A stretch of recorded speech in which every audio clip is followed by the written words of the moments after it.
Todavía sostenía la bolsa caliente de pollo frito cuando oí a mi hijastro en el garaje oscuro decir, sí, ya corté el cable de los frenos. Nos vemos mañana en su funeral. Y mi esposa, Carolina, mi esposa, no lo detuvo. Por un segundo, todo mi cuerpo olvidó cómo moverse. El garaje olía a concreto frío y aceite de motor. Ese olor agrio y familiar que nunca se va del todo, sin importar cuántas veces barras.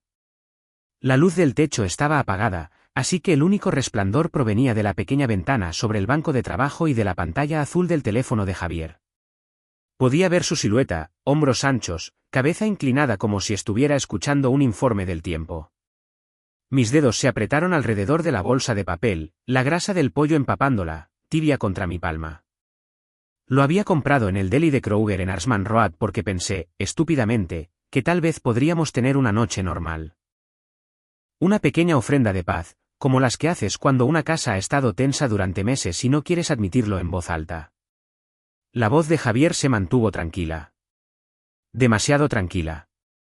Sí, dijo de nuevo, en voz baja y casi aburrida. Está hecho. No llegará al lunes. Se rió entre dientes como si alguien le hubiera contado un chiste. Luego se oyó la voz de Carolina, débil a través del altavoz, lo suficientemente cerca como para que se me hiciera un nudo en la garganta. Suave, cautelosa, ni sorprendida, ni enojada. ¿Estás seguro?, preguntó. Mi visión se estrechó. Esa única pregunta, ¿estás seguro?, golpeó más fuerte que la amenaza. No un ni se te ocurra, no un ¿qué te pasa?, solo asegurándose de que el plan fuera sólido. Javier se movió y oí el leve tintineo de metal en el banco de trabajo. Probablemente estaba haciendo girar algo en su mano. Una herramienta, una llave de tubo, algo afilado. Estoy seguro, dijo. Dijiste que querías que terminara. Hubo una pausa. Esperé a que mi esposa dijera mi nombre. Que dijera, Javier, detente. Que dijera, Francisco ha sido bueno con nosotros. Que dijera cualquier cosa que sonara a conciencia. No lo hizo. Exhaló en el teléfono y sonó como un alivio. Mañana, dijo. Solo ten cuidado. Fue entonces cuando mi estómago se hundió tan fuerte que sentí como si hubiera fallado un escalón en la escalera. Retrocedí sin pensar. Mi bota rozó el concreto y mi corazón se disparó. La cabeza de Javier se giró 1 centímetro hacia la puerta. Contuve la respiración tan fuerte que me dolió el pecho. No vino a buscar. Volvió directamente a la llamada, bajando la voz de nuevo. Sí, dijo. Te enviaré un mensaje cuando esté hecho. Me deslicé fuera como un fantasma. No cerré la puerta de golpe. Ni siquiera la dejé hacer clic. La empujé hasta que encajó. Luego caminé rápido, en silencio, por el costado de la casa, el aire frío de diciembre cortándome las mejillas. La noche se sentía demasiado normal. Las luces de los porches brillando a lo largo de la calle.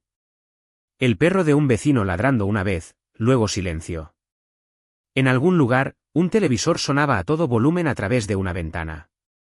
Riverside, Ohio, haciendo lo que siempre hace, acostándose temprano. Despertando temprano, fingiendo que los problemas solo ocurren en las noticias. Mis manos temblaban tanto que casi se me caen las llaves. Me las metí en el bolsillo y seguí caminando hasta llegar a la acera. Luego me di la vuelta como si fuera un hombre que sale a dar un corto paseo.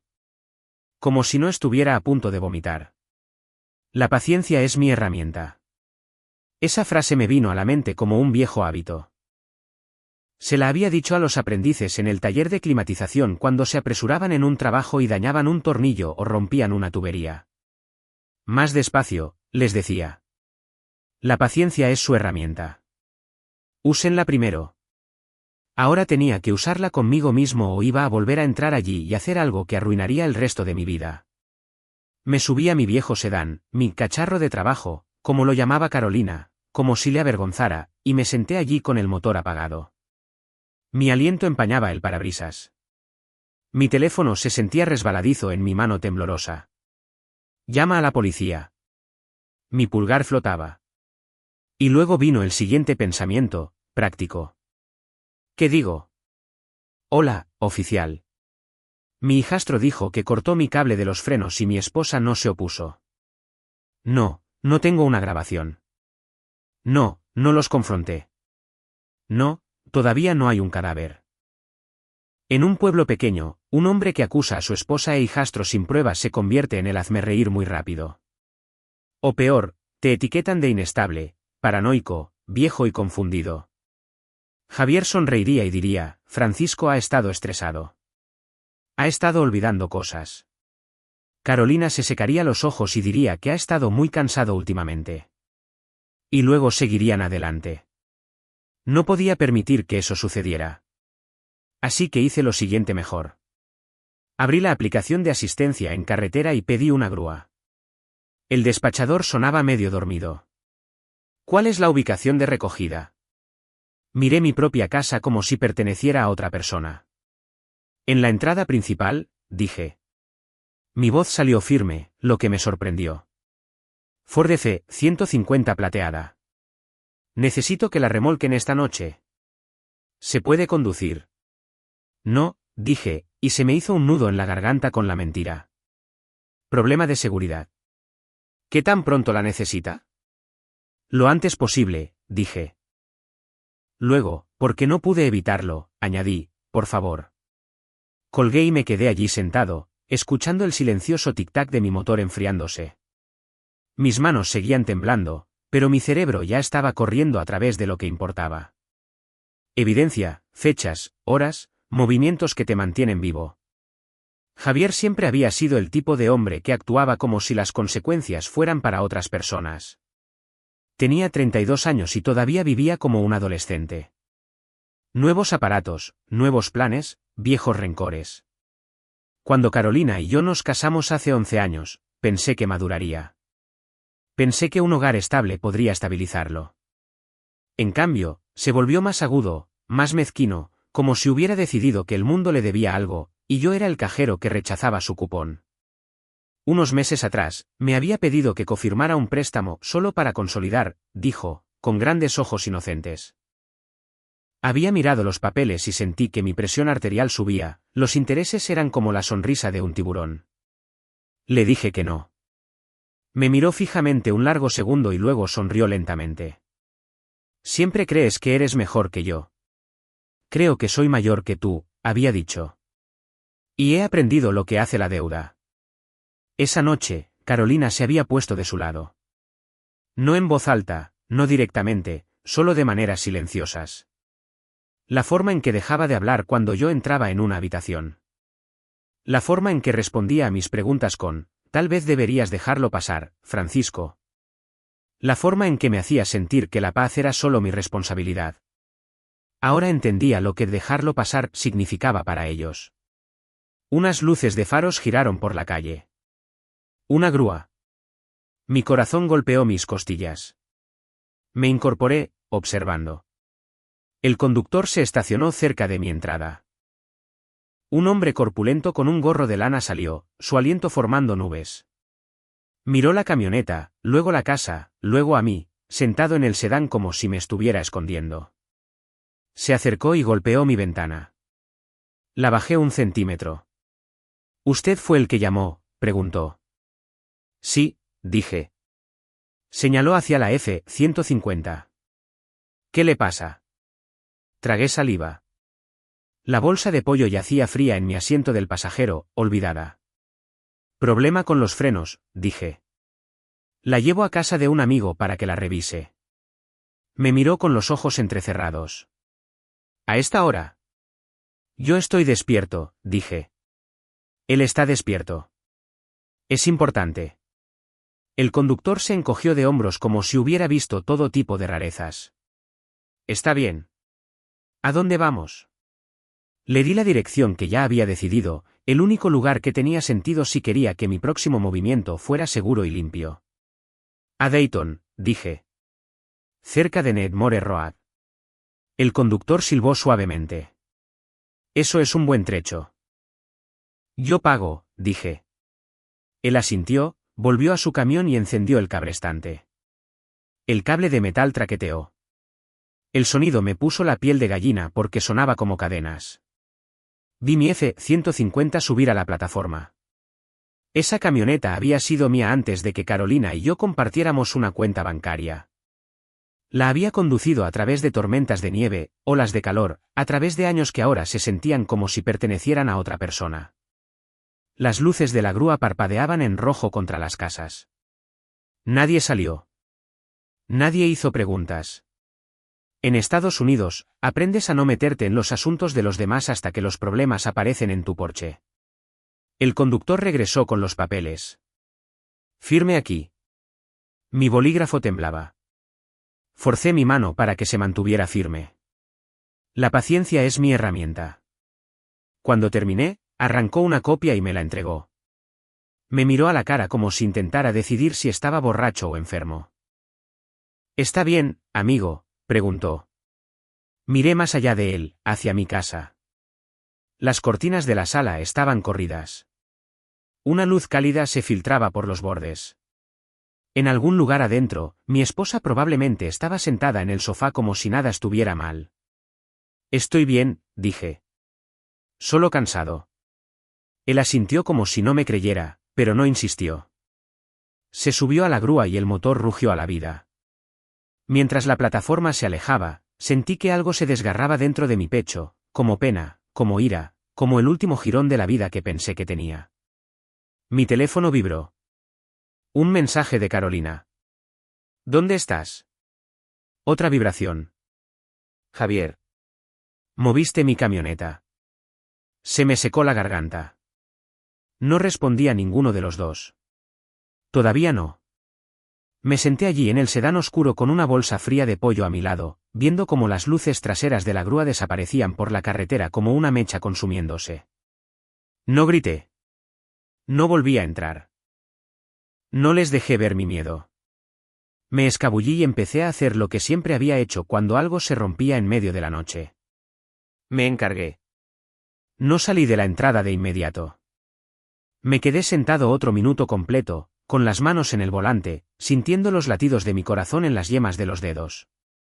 La casa se veía normal, luces de Navidad en el porche del vecino, una corona en mi propia puerta principal en la que Carolina insistía cada año, incluso cuando apenas nos hablábamos. Adentro, Javier y Carolina todavía estaban allí, probablemente todavía hablando, probablemente ya reescribiendo la historia que contarían si alguien preguntaba. Arranqué el sedán y me alejé lentamente, como si solo fuera a tomar un café tarde. El aire tenía ese mordisco invernal de Ohio, agudo y húmedo, y la carretera brillaba en lugares donde la lluvia anterior había comenzado a congelarse. Me dirigí hacia Dayton, hacia Nedmore Road, porque allí era donde vivía Ramón Mercer, el padre biológico de Javier. Ramón no era un amigo. No realmente. Pero era la única persona a la que Javier siempre había tratado con una especie de respeto cauteloso. La forma en que un perro se comporta con la persona que lo entrenó con mano firme. Ramón había sido mecánico durante 35 años, ahora retirado, con las manos todavía manchadas de grasa vieja sin importar cuántas veces se las frotara. Sabía de coches, sabía de herramientas y conocía a Javier mejor que yo. Si alguien podía notar la diferencia entre un cable de freno que falló y un cable de freno que fue cortado, era Ramón. Y si Javier realmente había hecho lo que oí, necesitaba una cadena de verdad que no comenzara y terminara con mi palabra. Necesitaba realidad, papeles, marcas de tiempo, testigos, el tipo de cosas aburridas que se sostienen en un tribunal. La paciencia es mi herramienta. La calefacción del sedán soplaba un aire tibio que olía ligeramente a polvo viejo. Mis nudillos permanecían blancos en el volante.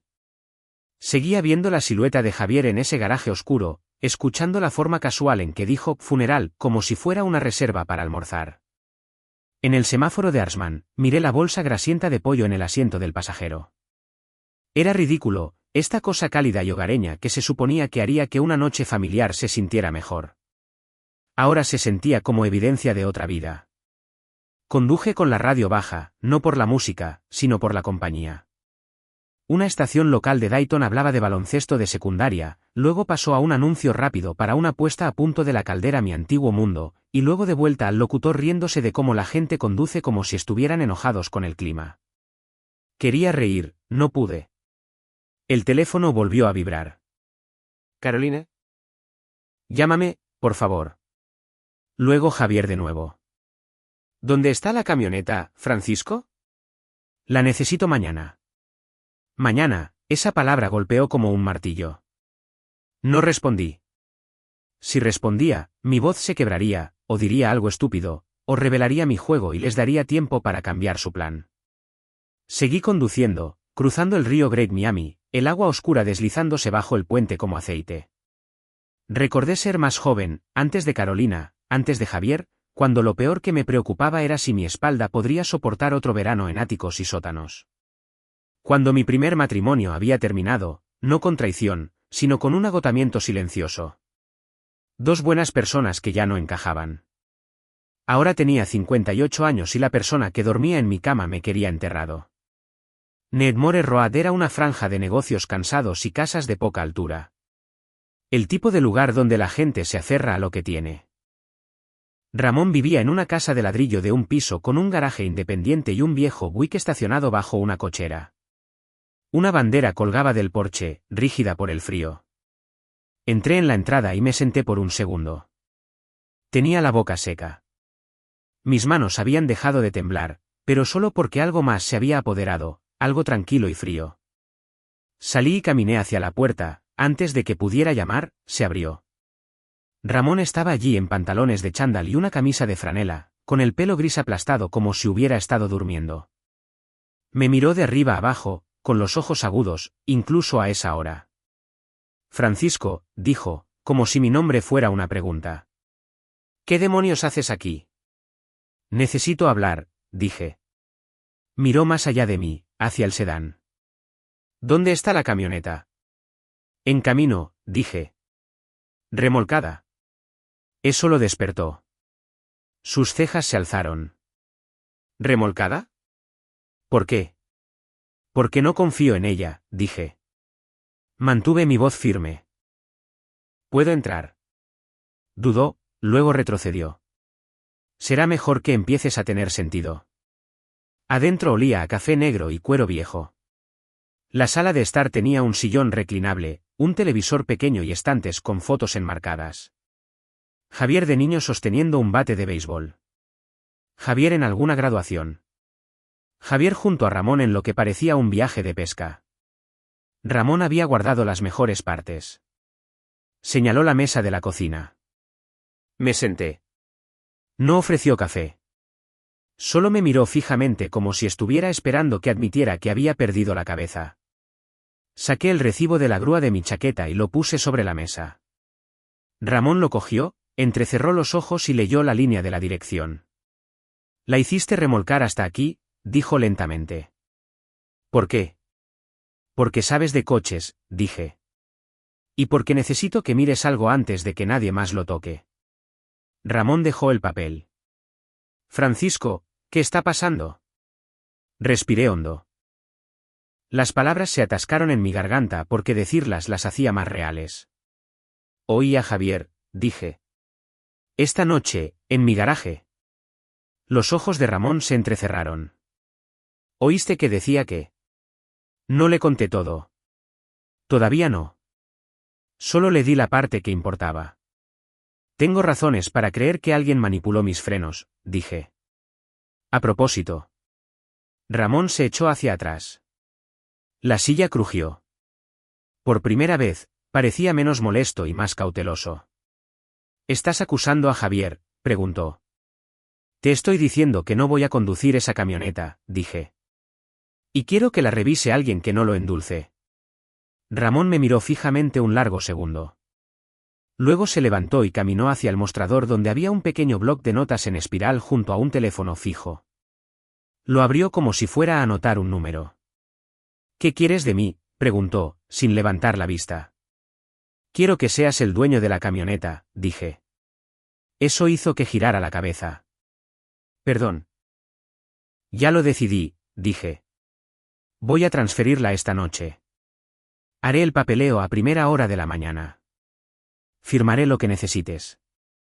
Serás el propietario legal. El rostro de Ramón se endureció. ¿Por qué harías eso? Porque, dije, y elegí mis palabras con cuidado, necesito una línea limpia. Si algo sucede con ese vehículo, necesito que se documente quién lo tuvo y cuándo. La mandíbula de Ramón se movió como si estuviera masticando la idea. Así que estás construyendo un caso. Estoy tratando de seguir vivo, dije, y mi voz se quebró en la última palabra. Ramón no habló por un momento. Luego, se inclinó hacia adelante, con los antebrazos sobre la mesa. Francisco, dijo en voz baja. Si te equivocas, si solo estás asustado y me estás metiendo en el lío de tu matrimonio. No me equivoco, dije, demasiado rápido. Mi corazón se aceleró de nuevo. Me calmé. Ramón, no te pido que me creas. Te pido que mires. Me observó y pude ver el cálculo en sus ojos. Ramón era un hombre que confiaba más en los motores que en las personas. Hechos sobre sentimientos. Finalmente, asintió una vez. Está bien, dijo.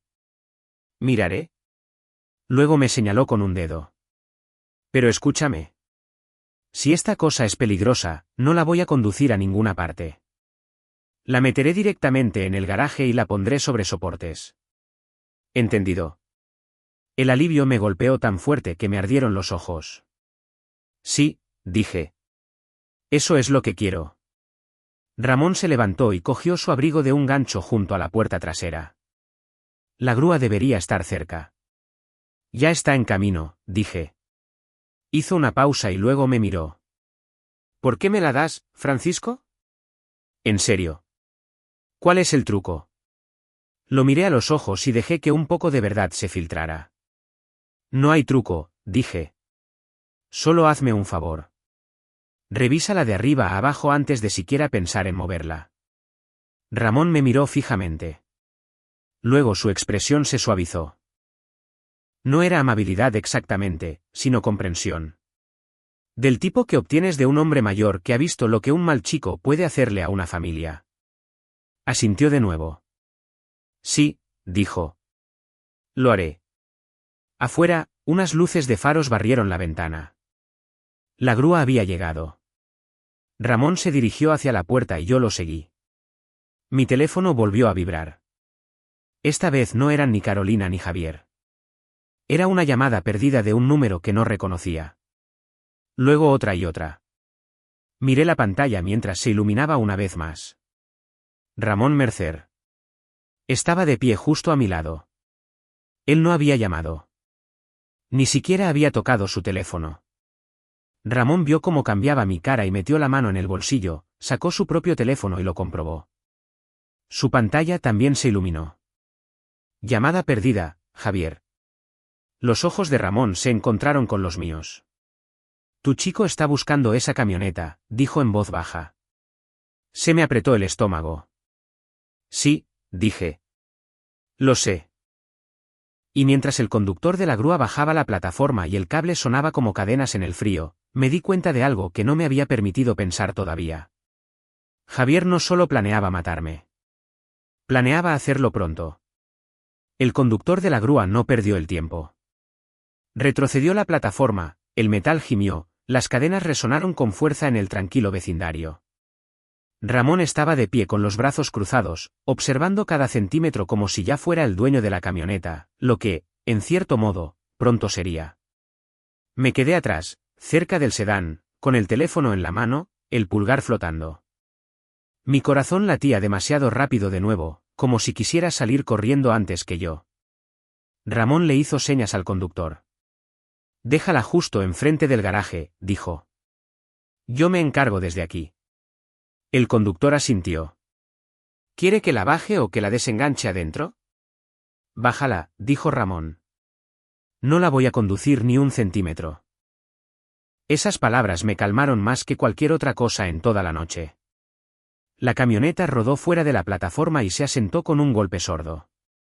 El conductor de la grúa terminó su papeleo, recibió su pago y se fue, las luces de sus faros desapareciendo por Nedmore Road.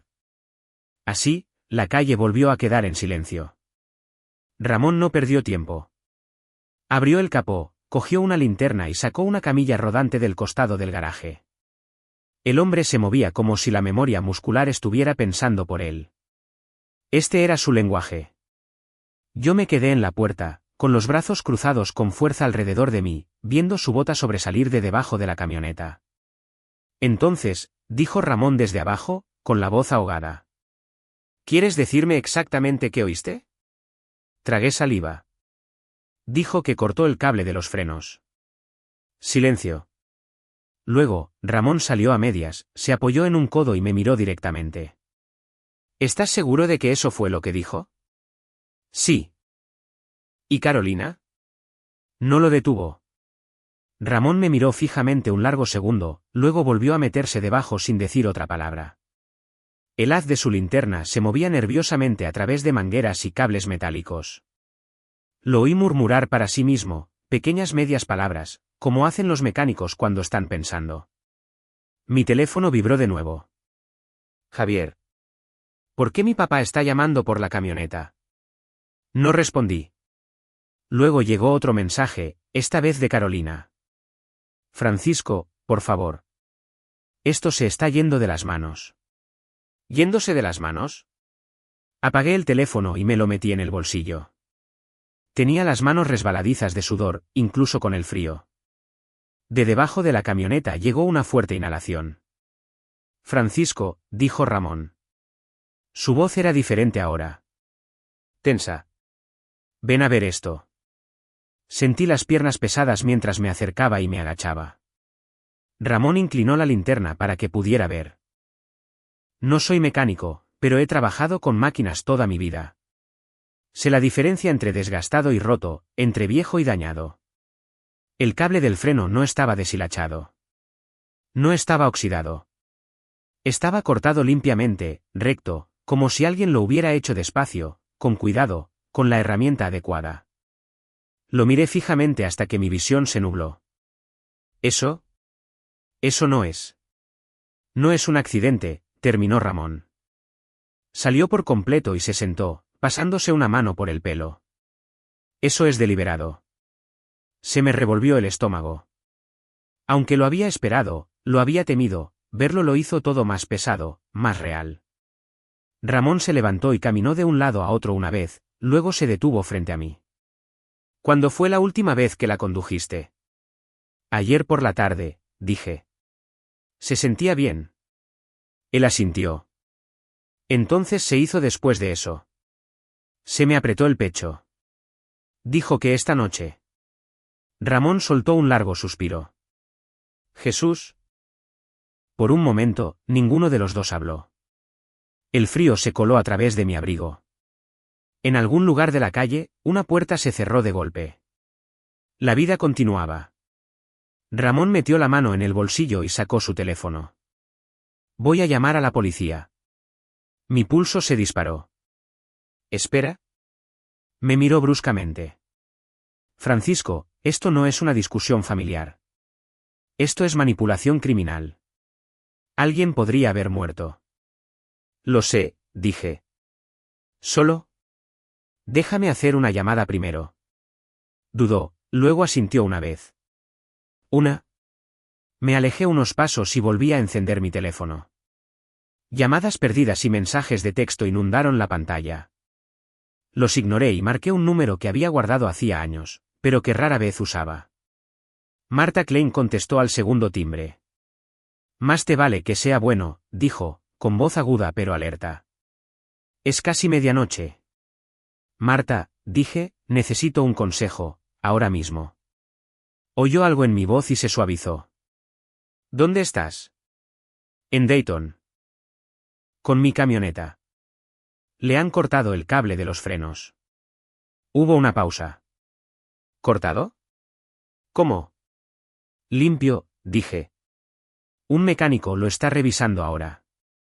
Otra pausa, luego, está bien, escúchame con atención. ¿Lo hice? Tú no preparaste esto, dijo. Tú no la condujiste. No le dijiste a nadie que la condujera. ¿Correcto? ¿Correcto? Y el vehículo ya no está legalmente en tu posesión. Será transferido a primera hora de la mañana, dije. Hay un rastro de papel. Bien, dijo. Muy bien. Ahora, sí, llama a la policía.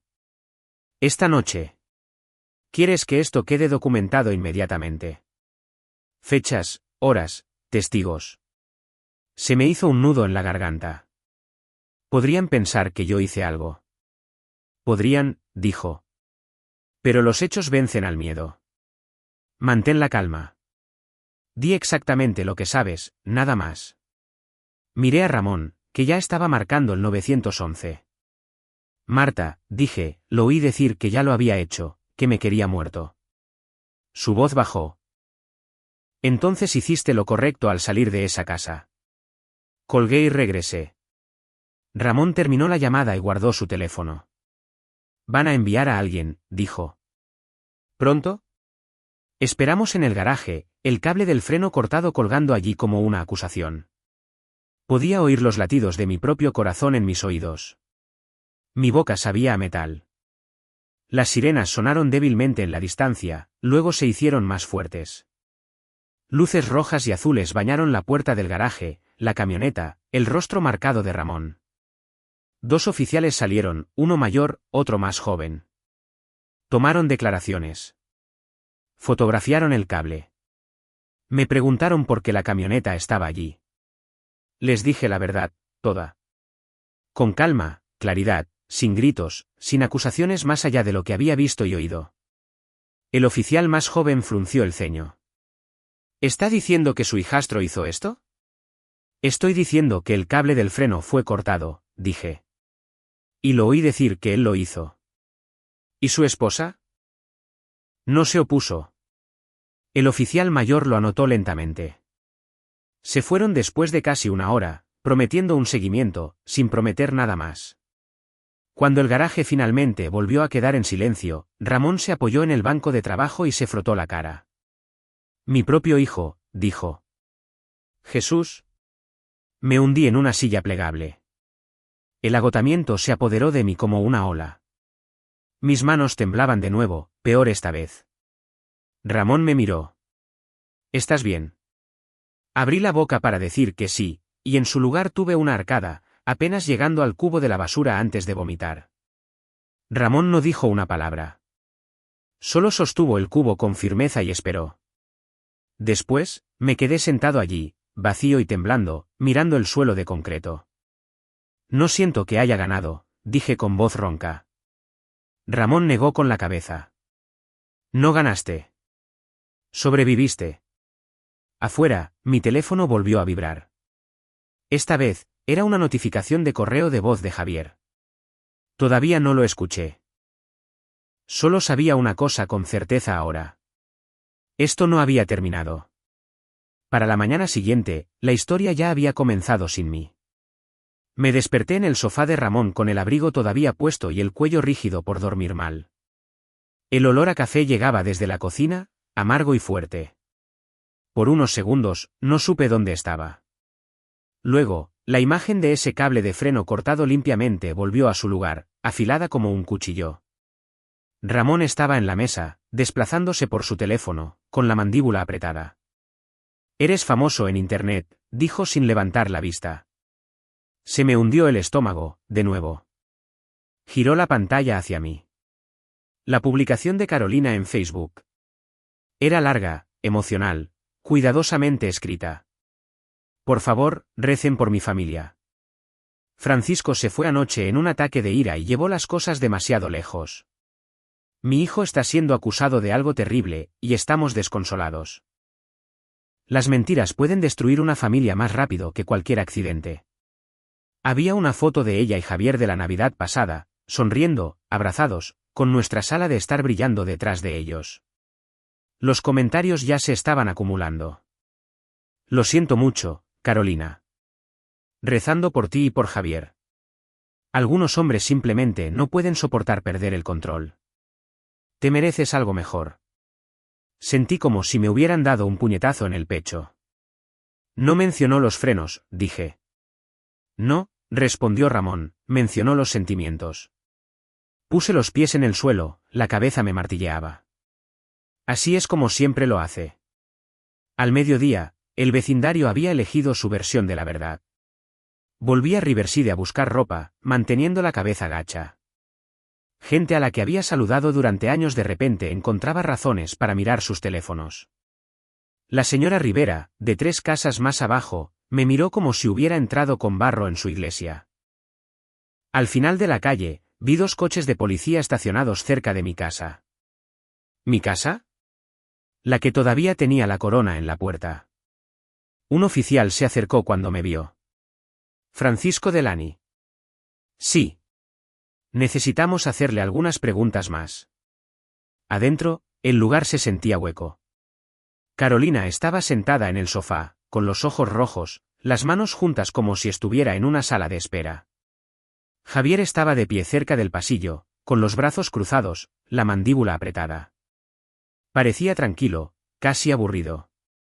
Les dijiste que me fui enfurecido, dije, no a Carolina, sino a la habitación. Ella no me miró. ¿Nos asustaste? Javier sonrió con desdén. Sí, Francisco, has estado actuando raro últimamente. El oficial levantó una mano. Mantengamos esto con respeto. Respondí sus preguntas de nuevo. Los mismos hechos, la misma cronología. Podía sentir a Javier observándome como si estuviera esperando a que me equivocara. Luego habló. Mi padrastro me odia, dijo, con voz dolida. Ha estado tratando de echarme de casa durante meses. Eso no es verdad, dije. Carolina finalmente levantó la vista. Dijiste que necesitaba mudarse. Dije que necesitaba un plan, respondí. Tiene 32 años. El oficial garabateaba notas. Cuando se fueron, Carolina se levantó y señaló hacia la puerta. No deberías estar aquí. Reí una vez, corta y fea. Planeaste mi funeral. Su rostro se puso pálido. Estás enfermo. Salí antes de decir algo de lo que no pudiera retractarme. Esa tarde, Ramón llamó. La policía volvió a pasar, dijo. Hablaron con los vecinos. ¿Sobre qué? Un tipo vio a Javier en tu garaje tarde la noche anterior. Otro oyó ruidos de herramientas. Mi pulso se aceleró. ¿Te dijeron eso? Me dijeron que están construyendo una cronología. Por la noche, la página del grupo de la iglesia local tenía su propia publicación. Carolina la había compartido. Pidiendo oraciones durante este momento difícil. Los rumores vuelan y nos rompen el corazón. Alguien comentó, estamos contigo, Carolina. La verdad siempre sale a la luz. Me quedé mirando esa línea durante mucho tiempo. La verdad siempre sale a la luz. Esa noche, me senté solo en un motel barato junto a la Ruta 4, observando el estacionamiento a través de las persianas. Cada par de faros hacía que mis hombros se tensaran. Escuché el correo de voz de Javier que había ignorado la noche anterior. Francisco, dijo, con voz suave. Realmente la has fastidiado esta vez. Papá está molesto. Mamá está molesta. No tenías que hacer esto. Podríamos haber hablado. Mamá. Nunca la llamaba así delante de mí. Reenvié el correo de voz a Marta con la fecha y la hora adjuntas. 10 minutos después, ella llamó. Bien, dijo. Eso ayuda. ¿Ayuda en qué? Intención, respondió. Tono. No está sorprendido. ¿Está molesto? A la mañana siguiente, me llamó Beto Harlen. Habíamos trabajado juntos durante años antes de que sus rodillas se rindieran. Francisco, dijo, vas a querer oír esto. Pasé por una tienda de autopartes cerca de tu casa. Dijo, la misma a la que a Javier le gustaba ir. Pregunté educadamente por las grabaciones de las cámaras. Expliqué que estaba ayudando en una investigación. Me dejaron verlas, dijo Beto. No oficialmente, pero lo suficiente. Mi corazón dio un vuelco. Y tu hijastro compró un cortatubos hace 2 días. Cerré los ojos. Y Francisco, añadió Beto, tu esposa entró 10 minutos después. Caja diferente, pagó en efectivo. La habitación se sintió de repente muy quieta. Ella lo sabía, susurré. No lo detuvo, pero lo había dicho esa noche. La radio lo anunció. La policía está considerando cargos criminales en una investigación de manipulación de frenos que involucra a una familia de Riverside. Me senté en el borde de la cama del motel, escuchando mi propia vida reducida a 30 segundos de tiempo de emisión. Por primera vez desde el garaje, sonreí. No porque hubiera ganado, sino porque la verdad por fin había encontrado una voz. El Palacio de Justicia de Riverside parece como si llevara 100 años cansado. Ladrillo marrón, escalones de piedra desgastados en el centro, el tipo de edificio que huele a papel viejo, cera para pisos y abrigos de invierno que han pasado por demasiadas tormentas de Ohio. Había pasado por delante toda mi vida adulta y nunca imaginé que entraría allí llevando la verdad sobre mi propia familia como si fuera un bloque de cemento. Martha Klein me encontró afuera, con el cuello del abrigo levantado, el pelo metido en la bufanda. Parecía una mujer que había visto toda variedad de desastres humanos y había dejado de sorprenderse por cualquiera de ellos. ¿Listo?, preguntó. No, dije, pero estoy aquí. Es lo mismo, respondió. Adentro, las voces de la gente rebotaban en el techo alto. Un detector de metales pitó. Un oficial con uniforme caqui le dijo a todo el mundo que siguiera moviéndose. Y allí, en un pasillo lleno de tablones de anuncios con avisos públicos, los vi. ¿Carolina? Javier. Carolina llevaba un abrigo azul marino y un collar con una cruz, como si se hubiera vestido para obtener simpatía. Apretó un pañuelo en una mano, con los ojos rojos, la boca en esa línea cuidadosa que usaba cuando quería parecer herida pero fuerte. Javier estaba a su lado con una camisa de botones limpia, el pelo peinado, el rostro liso y tranquilo. Parecía un tipo esperando una entrevista de trabajo, no un hombre que intentó convertir mis frenos en un funeral. Cuando me vio, sus labios se crisparon un poco, como si no pudiera creer que realmente hubiera llevado esto tan lejos.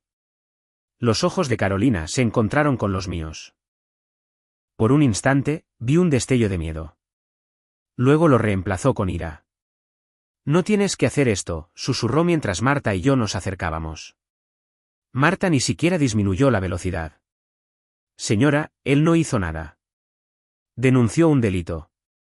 Carolina se estremeció como si la palabra delito le quemara. Javier le sonrió a Marta como si estuviera tratando de ser encantador. Buenos días. Marta lo examinó como si estuviera inspeccionando una tubería de caldera agrietada. No me hable. Entramos en la sala del tribunal y nos sentamos en el banco de madera. La sala era más pequeña de lo que la gente piensa. No una gran sala de tribunal de televisión con música dramática, solo el estrado del juez, unas pocas filas de asientos, banderas en las esquinas y un murmullo de conversación tranquila que sonaba como una iglesia antes del servicio. Reconocí caras. El señor Keller de la misma calle. Dos mujeres del grupo de la iglesia de Carolina. Un tipo que había visto en Kroger 100 veces. La gente de un pueblo pequeño no se pierde un espectáculo público, especialmente cuando involucra a una familia que ha estado sonriendo en las ventas de pasteles durante años. Se me hizo un nudo en la garganta. Mis manos empezaron a temblar de nuevo, y las apreté entre mis rodillas. La paciencia es mi herramienta. Marta se inclinó hacia mí. Respira. Deja que miren. ¿Está bien? No se siente bien, murmuré. No tiene por qué, dijo. Solo mantente firme. El juez entró, un hombre mayor, pelo gris, gafas bajas en la nariz. Tenía la cara de alguien que había oído todas las excusas y ya sabía cómo terminaba la historia. Todos se pusieron de pie, luego se sentaron. El fiscal habló primero. Luego, el abogado de Javier, un tipo más joven con un traje brillante, se levantó y comenzó a pintar su cuadro. Esto es una disputa familiar, dijo. Un padrastro con resentimiento. Un hijastro convertido en chivo expiatorio. Una esposa atrapada en el medio.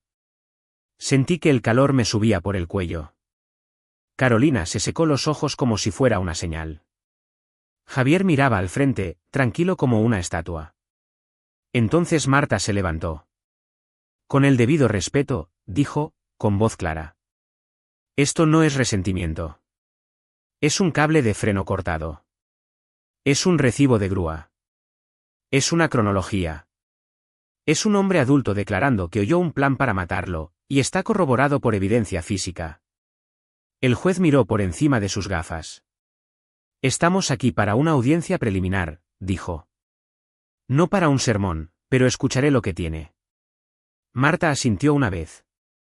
Sí, su señoría. Luego el fiscal llamó al primer testigo, un técnico que había examinado el cable del freno después de que la policía incautara la camioneta del garaje de Ramón. No fue dramático. No necesitaba serlo. Describió el corte, limpio, recto, no corrosión, no desgaste, un corte de herramienta. El juez asintió lentamente, como si no esperara otra cosa. El abogado de Javier intentó hacerlo dudar. ¿Es posible, preguntó, que el cable se dañara con escombros de la carretera? El técnico parpadeó como si la pregunta le molestara. Un corte limpio en ese ángulo. No. ¿Es posible que fuera un accidente durante el mantenimiento? El técnico se inclinó hacia el micrófono. Entonces, ¿alguien cortó accidentalmente un cable de freno limpiamente y no se dio cuenta? Eso no es mantenimiento. Es negligencia, en el mejor de los casos. El juez garabateó algo y murmuró, o algo más. A continuación, el fiscal reprodujo el correo de voz de Javier, el que le había reenviado a Marta. Francisco, la voz de Javier llenó la sala, suave como el aceite. Realmente la has fastidiado esta vez. Observé las caras de la audiencia. Algunas cabezas se inclinaron. La gente reconoció ese tono. No miedo, no sorpresa, molestia, control. Cuando terminó, la mandíbula de Javier se apretó por primera vez. Marta se levantó. Su señoría, nos gustaría llamar al señor Delany. Sentí las piernas como si fueran de madera mientras caminaba hacia el estrado. Levanté la mano derecha, juré decir la verdad y me senté. El micrófono estaba demasiado cerca, haciendo que cada respiración sonara fuerte en mis propios oídos. Podía ver a Carolina al otro lado de la sala, mirándome como si fuera un enemigo. La voz de Marta fue suave cuando empezó. Diga su nombre y edad para el registro. Francisco Delany, dije, 58 años. ¿Y dónde vive? Riverside, Ohio. Señor Delany, en sus propias palabras, cuéntele al tribunal lo que sucedió la noche que llamó a la grúa. Tragué saliva. Tenía la boca seca. La sala estaba tan silenciosa que podía oír la cremallera del abrigo de alguien. Me detuve en Kroger, dije. Compré pollo frito, tratando de tener una noche normal. Algunas personas se movieron. Ese detalle hizo algo. Lo hizo humano, no solo legal. Entré por el garaje, continué. La luz estaba apagada. Oí a Javier en el teléfono. Lo oí decir, sí, ya corté el cable de los frenos. Nos vemos mañana en su funeral. Mi voz se quebró en la última palabra, y odié que lo hiciera, pero fue real.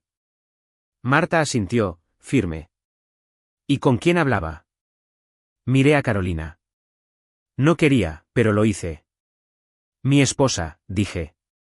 ¿Carolina? La cabeza de Carolina se sacudió y le susurró a su abogado. El tono de Marta se mantuvo uniforme. ¿Cómo sabe que era ella? Oí su voz, dije. 11 años. ¿Conoces una voz? El fiscal preguntó, se opuso. Sentí que mi pecho se apretaba de nuevo, la misma opresión que esa noche. No, dije. Preguntó si estaba seguro. Un murmullo recorrió la sala, suave, sorprendido, como el viento entre hojas secas. El rostro de Carolina se puso pálido. El abogado de Javier se levantó de un salto. Objeción, testimonio de oídas. El juez levantó una mano. Denegada para los propósitos de esta audiencia. Estamos evaluando la causa probable.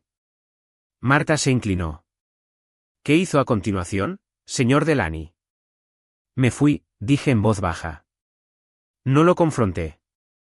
Llamé a una grúa porque no quería conducir el vehículo. ¿Por qué la hizo remolcar a la residencia del señor Mercer? Porque el señor Mercer es un mecánico jubilado, dije.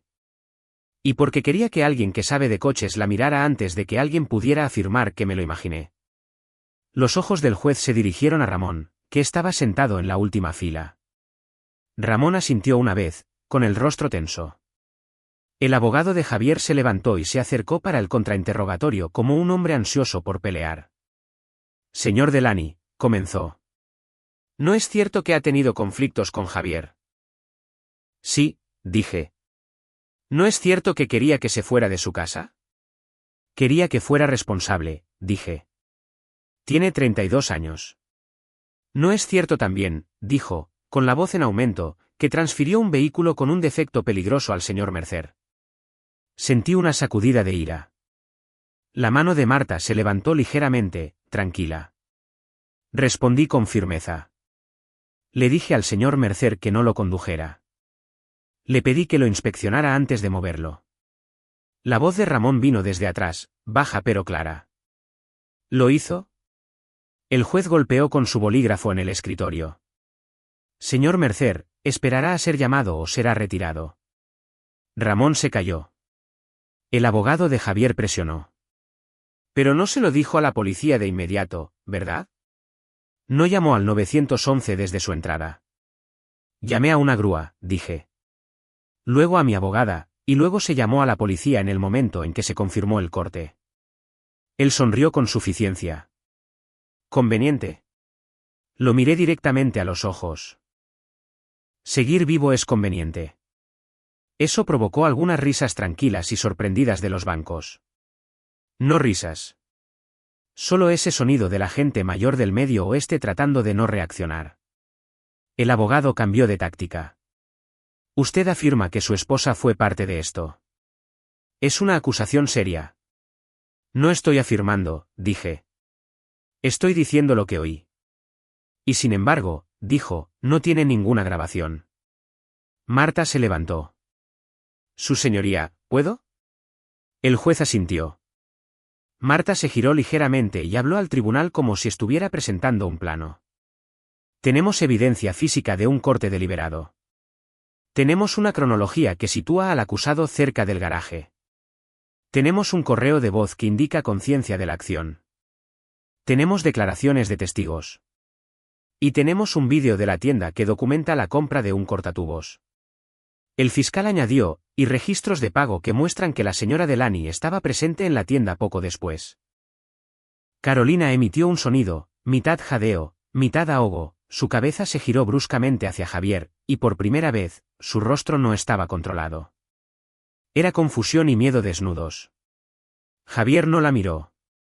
Miró hacia adelante, con la mandíbula trabajando. Carolina susurró, Javier, ¿qué hiciste? Él siseó por lo bajo. Cállate. Ese fue el momento. No el cable de freno cortado, no el correo de voz. Ese chasquido de dos palabras, cállate, como si ella fuera un problema, no una persona. Como si ella existiera para mantener la historia limpia. El juez se inclinó hacia adelante. Señor Mercer, dijo, usted es el propietario o futuro propietario del vehículo. Ramón se levantó. Sí, su señoría. Y examinó el cable del freno. ¿Lo hice? Y en su opinión profesional, fue cortado, dijo Ramón, con voz gruesa. ¿Limpio? A propósito. El juez asintió lentamente, luego dirigió su mirada a Javier. El abogado de Javier intentó recuperar el equilibrio. Su señoría, mantenemos que esto es un...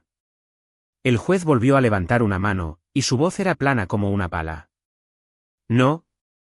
La sala se quedó en silencio. Miró sus notas, luego volvió a levantar la vista. Una coincidencia mecánica, dijo, repitiendo la frase como si estuviera probando algo agrio, con un corte tan limpio.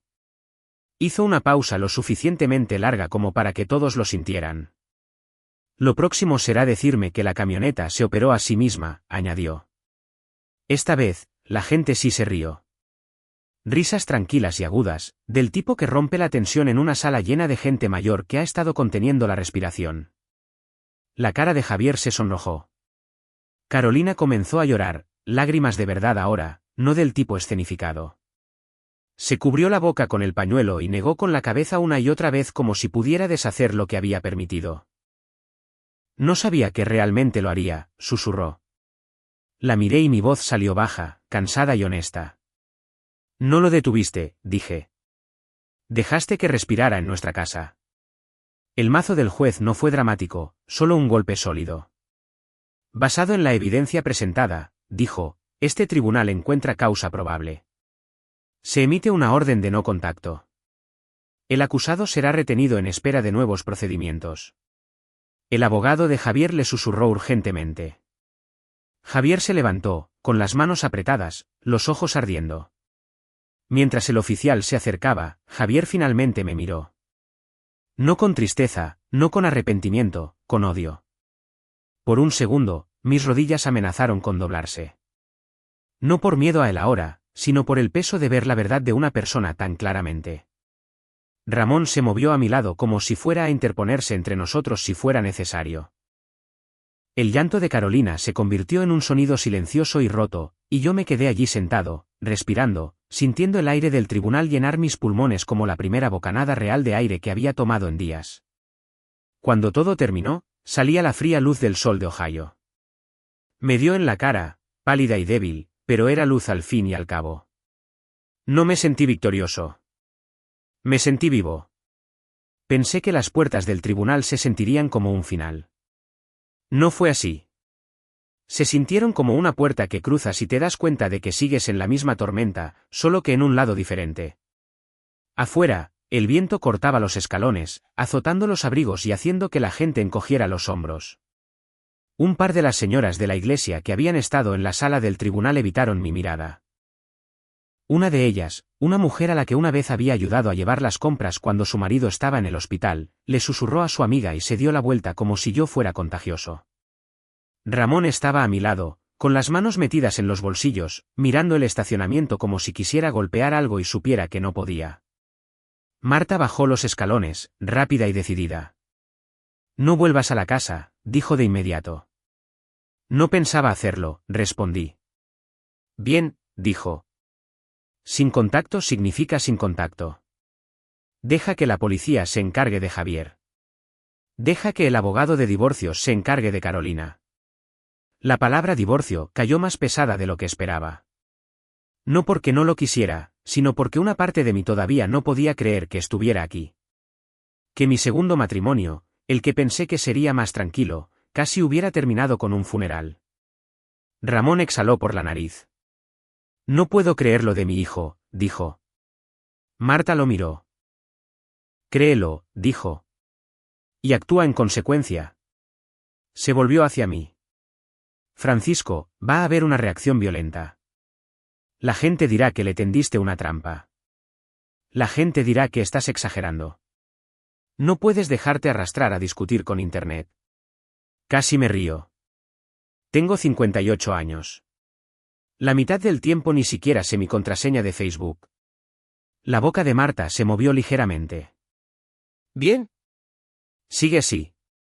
Ramón se ofreció a llevarme de vuelta al motel. En el camino, pasamos por cosas familiares de Ohio que de repente se sentían irreales. Un letrero de la gasolinera K6, una pancarta de fútbol de la escuela secundaria. En una cerca, un cartel de una iglesia que decía, la alegría es una elección. Quise detenerme y decirle a esa iglesia que actualizara su cartel. La alegría es una elección, claro, pero también lo es el mal. En el motel, me senté en el borde de la cama y me miré las manos. El temblor casi se había detenido, pero mi cuerpo se sentía agotado, como un trapo retorcido demasiadas veces. Esa tarde, recibí una llamada del detective. Señor Delany, dijo, quiero informarle que ejecutamos una búsqueda de herramientas consistentes con el corte. También recogimos el vídeo de la tienda de autopartes. Lo sé, dije. Mi amigo ayudó a recuperarlo. Estamos tratando esto con seriedad, dijo. Su decisión de no conducir la camioneta probablemente evitó una fatalidad. Una fatalidad. No dijo su muerte, pero eso es lo que quería decir. Cuando colgué, mi pecho se apretó de nuevo. No por miedo esta vez, sino por la realización tardía de lo cerca que había estado. Esa noche, no dormí. Cada vez que cerraba los ojos, veía el garaje. El brillo del teléfono de Javier. La voz de Carolina preguntando si estaba seguro. Alrededor de las 3 de la mañana, mi corazón comenzó a acelerarse sin razón. Mis manos se entumecieron. Pensé que podría estar teniendo un ataque al corazón. Me senté en el suelo del baño con la espalda contra la bañera, respirando superficialmente, tratando de no entrar en pánico. La paciencia es mi herramienta. Lo susurré como una oración, una y otra vez. Por la mañana, pedí una cita en un centro de atención de urgencia. Odiaba hacerlo. Los hombres de mi edad harán cualquier cosa para evitar sentarse en una sala de espera llena de extraños tosiendo, pero ya no confiaba en mi cuerpo. La enfermera me tomó la presión arterial y levantó las cejas. ¿Ha estado bajo estrés?, preguntó. Reí una vez, secamente. Se podría decir que sí. El doctor me dijo que mi corazón estaba bien, pero mis números estaban altos. Me dijo que redujera la cafeína, que durmiera y esta parte me hizo querer poner los ojos en blanco, que redujera el estrés. Claro, dije. Simplemente le diré que se detenga. No se rió. Solo me miró como si hubiera visto esa misma broma 1000 veces. Señor Delany, dijo suavemente. El estrés puede matarlo si la gente no lo hace. Esa frase se me quedó grabada. Durante la semana siguiente, las cosas se movieron en lentos pasos oficiales. Papeles, llamadas telefónicas, Marta poniéndose en contacto, el detective actualizándome, Ramón llamando con actualizaciones cortas y silenciosas como si no confiara en sí mismo para hablar demasiado tiempo sin quebrarse. Carolina intentó contactarme 2 veces. Una vez con un correo de voz que comenzaba con sollozos y terminaba con ira. Otra vez a través de un amigo en común de la iglesia que me dejó un mensaje diciendo que Carolina solo quiere cerrar el ciclo. ¿Cerrar el ciclo? Como si hubiera perdido un suéter, no como si hubiera ensayado mi funeral. Marta me dijo que no respondiera. El silencio es un límite, dijo. Y los límites son lo que te mantuvo vivo. 2 semanas después, volví a la casa con un oficial para recoger el resto de mis cosas. Entrar se sintió como entrar en una exposición de museo sobre mi propia vida. Mis botas en el suelo de madera sonaban demasiado fuertes. El aire todavía tenía el olor a velas de vainilla de Carolina mezclado con el ligero aroma a detergente. La sala de estar se veía igual. Fotos familiares, la manta del sofá doblada perfectamente, pero ahora todo parecía escenificado, como un decorado. Carolina no estaba allí. Marta lo había arreglado. Pero vi evidencia de ella en todas partes, un paño de cocina colgado ordenadamente, una taza en el fregadero, su letra en una nota adhesiva, llamar al fontanero. Saqué cajas mientras el oficial esperaba, educado y aburrido, como si hubiera hecho esto 100 veces. Encontré la vieja caja de herramientas de mi padre en el sótano, la que heredé cuando él murió. El peso en mis manos hizo que se me hiciera un nudo en la garganta. Mi padre había sido un hombre tranquilo, firme, del tipo que te decía que arreglaras lo que pudieras y te alejaras de lo que no. En el armario del dormitorio, encontré lo último que esperaba. La bolsa de pollo frito, todavía arrugada en la basura de esa noche. Las manchas de grasa endurecidas, el olor desaparecido hacía tiempo. La miré durante mucho tiempo. Ese pequeño e estúpido intento de paz, sentado allí como una broma. Cuando me fui, no miré hacia atrás. Firmé los papeles del divorcio al mes siguiente. Sin gritos, sin gran drama en el tribunal, solo firmas y silencio. Carolina intentó añadir una nota en el margen sobre reconciliarse más tarde. Marta la tachó con un trazo firme. Ramón me devolvió la camioneta una vez que terminó el proceso de evidencia, pero ya no la quería. Verla me revolvía el estómago. Se la vendía un tipo en Dayton por dinero en efectivo, más barata de lo que valía porque no la quería en mi entrada nunca más. Con ese dinero y lo que tenía ahorrado, compré un pequeño condominio cerca del río en Dayton. Nada lujoso. Segundo piso, tranquilo. Sin garaje adjunto. Solo un pequeño balcón con vista al agua que se movía incluso cuando todo lo demás se sentía estancado. La primera mañana allí, preparé café y me senté afuera con una sudadera, viendo cómo el río arrastraba hojas corriente abajo. El aire olía a limpio, a tierra húmeda y piedra fría. Pensé que me sentiría triunfante. No fue así. Me sentí cansado. Me sentí más viejo que 58 años. Pero también sentí algo más. Algo que no había sentido en mucho tiempo. Seguro. No perfectamente seguro. Nada en la vida lo es. Pero lo suficientemente seguro como para respirar sin saborear el miedo. Una semana después de mudarme, tomé una pequeña parte del dinero de la camioneta y lo doné a un programa local que ayuda a víctimas de violencia doméstica y apoya planes de salida seguros. No lo hice para ser un héroe. Lo hice porque no dejaba de pensar en cuántas personas escuchan amenazas en sus propios hogares y no tienen a dónde ir. Cuando se imprimió el recibo, lo miré y sentí que me ardían los ojos. La justicia no es ver morir a alguien. La justicia es ver cómo la verdad se levanta cuando tú no podías. Esa tarde, recibí un último mensaje de un número que no reconocí. Era corto. Arruinaste todo. Sin nombre, sin firma, pero yo sabía. Lo borré sin responder. Porque la verdadera venganza no era un discurso ingenioso o un puñetazo dramático.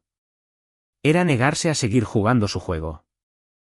Me senté en el balcón, escuchando el río, y pensé en el momento en el garaje, el brillo del teléfono de Javier, la calma crueldad en su voz, el silencio de la mujer en la que confiaba. Si sacas algo de mi historia, que sea esto, confía en tu instinto. No en tu orgullo, no en tu esperanza, no en la versión de alguien en la que quieres creer. Tu instinto. Y si estás escuchando algo en tu propia casa que te pone la piel de gallina, no lo ignores. Actúa con inteligencia. Documenta. Busca ayuda. Cuéntaselo a alguien en quien confíes. Yo no grité. No lancé un puñetazo. Me hice a un lado y dejé que la verdad diera el golpe. Si esta historia te ha conmovido, si te ha tocado de cerca de alguna manera, compártela con alguien que pueda necesitar escucharla. Y si quieres más historias reales como esta, historias sobre supervivencia, verdad y justicia, quédate, suscríbete y mantén los ojos abiertos. Porque a nuestra edad, la sabiduría no es solo saber lo que está bien. Es saber cuando algo está mal.